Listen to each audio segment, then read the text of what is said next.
윤석열 후보를 비롯한 좋은 분들이 함께할 것을 제안하셨지만 함께하지 못해 죄송합니다. 제 나름의 결정을 존중해 주시기를 바라며 우리는 다 함께 힘을 모아서 정권 교체를 이루어낼 것임을 믿습니다. 이재명 후보의 그림자가 어른거리는 대장동 게이트를 비롯해서 경기도 일대의 부동산 개발 게이트의 여파로 우리 국민의힘에 의한 정권 교체의 가능성은 더욱 커지고 있습니다. 최근의 여론조사 추이를 보면 이재명 후보와의 1대1 대결 구도에서 홍준표 후보가 윤석열 후보보다 이재명 후보를 더 큰 차이로 이기는 것들이 많이 나오고 있습니다.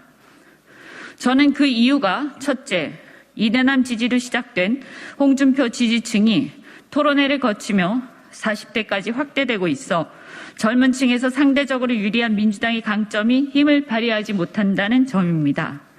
둘째, 양자 구도의 약점과 강점을 종합할 때 이재명 후보의 약점, 즉 도덕성 측면에서 홍준표 후보가 더 우월한 반면 이재명 후보의 강점, 즉 가난을 딛고 일어선 입지전적 스토리나 행정 경험으로 인한 유능한 이미지, 특유의 추진력과 순발력 등에서 홍 후보가 윤 후보보다 압도적으로 이재명을 앞선다고 여기기 때문일 것입니다.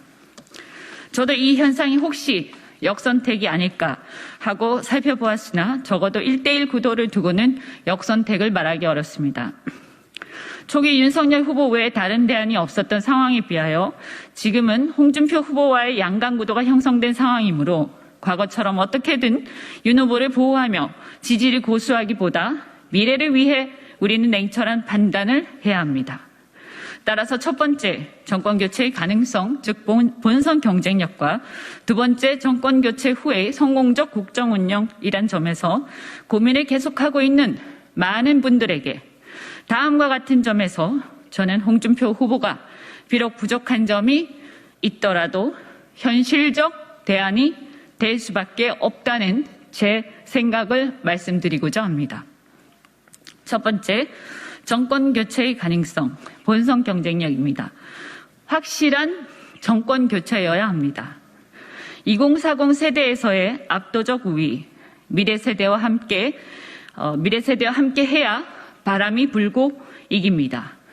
많은 젊은 세대들과 소통해 본 결과 적어도 그들의 홍 후보에 대한 지지는 역선택이 아닌 오랜 기간 함께 호흡해온 결과 만들어진 지지였습니다.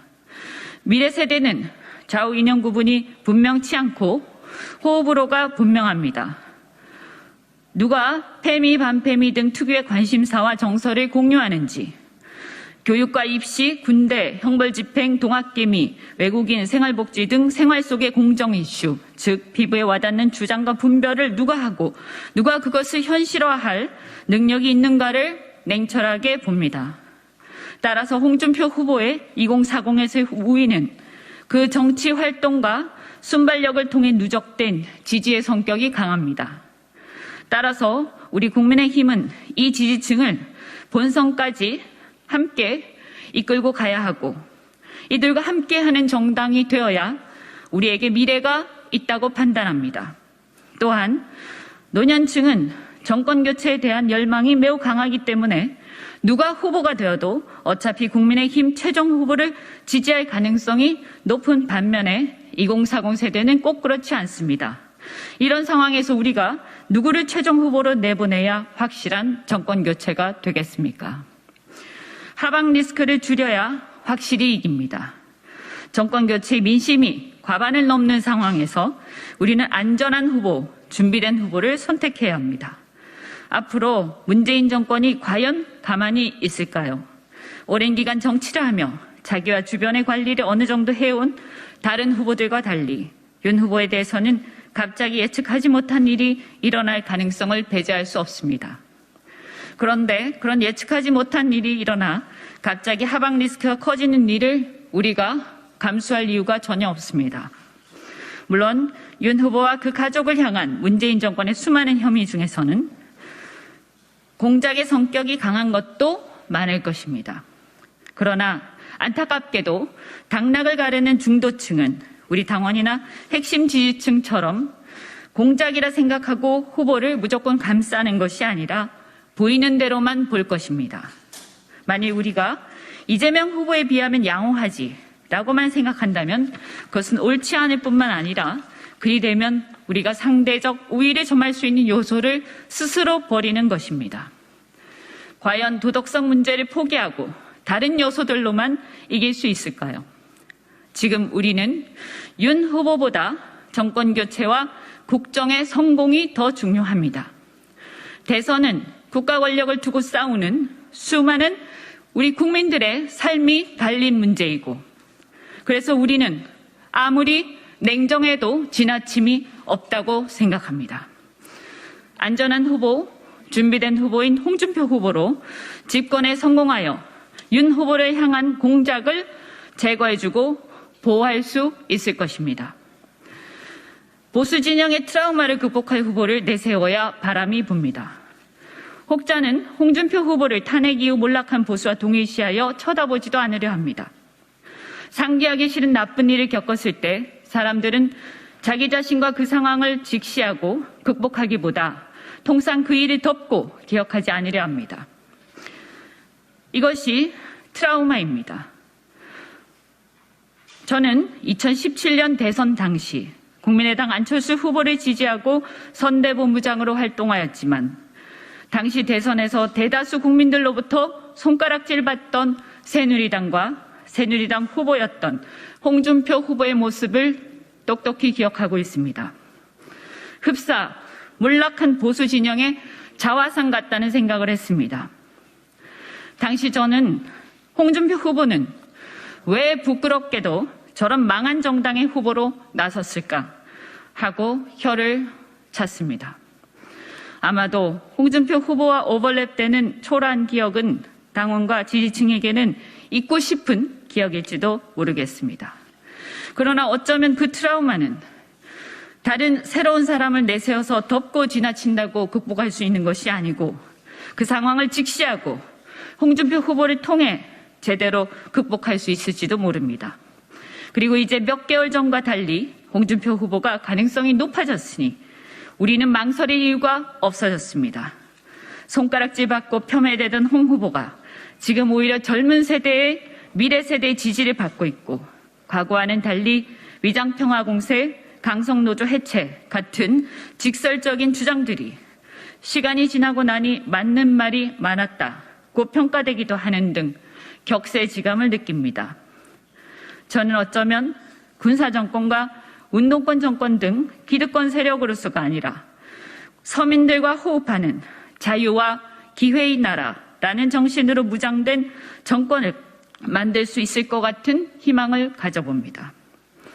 이 현상이 발전하여 우리가 대한민국 개혁의 길과 자유와 기회의 나라로 가는 길을 미래 세대와 국민들에게 압도적으로 선택받는다면 우리는 탄핵 이후 보수의 괴멸이라는 트라우마와 기득권, 권위주의, 웰빙, 부패 같은 보수의 콤플렉스로부터도 벗어날 수 있을 것입니다. 두 번째, 성공적 국정 운영의 가능성을 위해서는 준비된 대통령 후보여야 합니다. 내년부터 우리를 둘러싼 경제, 외교, 안보, 정치 등 대내외적 환경은 더더욱 준비된 대통령 후보를 필요로 하고 있습니다. 미 연준의 테이퍼링으로 인한 금리 인상 등과 가계부채 등 자영업부채 등 민생의 고통은 극심할 걸로 예상되는 가운데 북핵 문제는 답보 상태이고 내년도 베이징 올림픽을 무대로 문재인 정권은 또다시 표를 의식한 남북정상회담을 계획하고 있습니다. 미래 세대들이 희망을 갖지 못하는 가장 큰 이유인 일자리와 부동산 문제, 점점 낙후되어가는 지방 문제를 해결할 완전한 분권도 어떻게든 임기 내 해결의 실마리라도 마련해야 하는 절박한 상황입니다. 그런데 국회는 압도적인 여소야대 여건 속에 있습니다. 따라서 설사 우리가 정권 교체에 성공한다 하더라도 성공적인 국정 운영을 위해서는 대통령의 국정 운영 능력, 야당과 때로는 협치하고 때로는 압박하며 어려운 대내외적 여건을 노련하게 돌파할 고도의 정치력이 필수적입니다. 그런데 그동안 제가 지켜본 결과 윤 후보는 아직 대통령으로서 국정운영 준비가 너무나 안 되어 있다는 판단을 할 수밖에 없었습니다. 자칫 정권 교체를 하고서도 국정 혼란이 계속될지도 모른다는 걱정을 여기저기서 듣고 있습니다. 물론 인사를 통해 보완할 수 있다고는 하나 인사 능력 또한 갑자기 길러지는 것이 아니며 아무리 훌륭한 전문가가 있어도 지도자 스스로가 각 분야에 대한 최소한의 방향성과 검증 능력이 있어야 지휘와 관리가 되는 법입니다. 지금은 모든 국민들이 지켜보고 있기 때문에 과거 대통령의 한마디면 그대로 따르는 군사정권 때와는 다릅니다.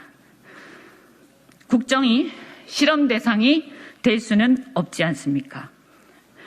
그동안 지켜본 홍준표 후보는 그런 면에서 예측 가능하고 준비된 후보로서 우리를 안심하게 합니다.